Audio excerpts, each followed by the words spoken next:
And finally, this is the fibre that was in both boxes. It's a beautiful soft fawn coloured baby camel. The thing to remember about this one is the staple length. If I pull out a staple length there, and it's kind of nearly the same colour as my hand, so it doesn't show up very well, you can see that's the staple length of the Camel versus the staple length of the viscose. They're nearly twice as long as each. The viscose is nearly twice as long as the Camel, so you need to remember that if you're swapping between spinning the different types.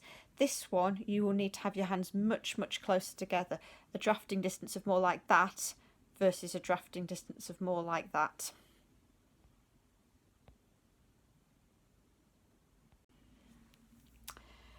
So that staple length means that spinning with a short forward draw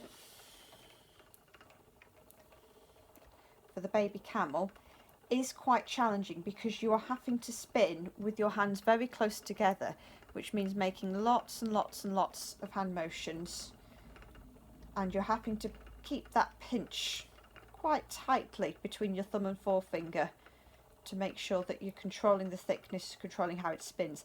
Now I've spun that one quite fine. Do a ply back sample so you can see. But in comparison to the silk and the viscose,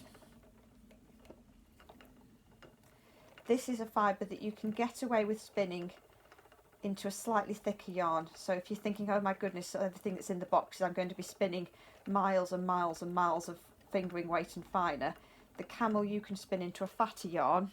I think that might have a little bit too much twist in it. But again, this is a fibre that will want lots of twist, otherwise it's just going to be a pilly mess very quickly. Okay, so that's a slightly thicker sample of the Camel, should you want to have a go at doing it slightly more thickly. If you're finding spinning the Camel with a short forward draw to be hard work, again, this is another one to switch up. Try spinning it from the fold, pull yourself off a chunk, bend it over your finger, and this fibre does suit this technique beautifully because it's going to be fluffy no matter what you do. So trapping air in it actually produces a really nice lightweight yarn that's going to develop a lovely bit of a halo. So I'm just pinching slightly between my thumb and forefinger as I'm drafting back, but there is twist into the drafting zone. It's going to be a slightly more uneven yarn, and that doesn't necessarily mean you're doing it wrong,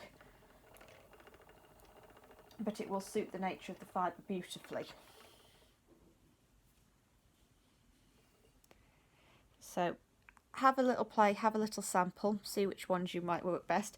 As you go on spinning from the fold, it gradually sort of starts to turn into you've just got a cloud of fibre, which again isn't necessarily that you've done it wrong. You can literally just spin with a clump of fibre in your hand and draft out and backwards from that.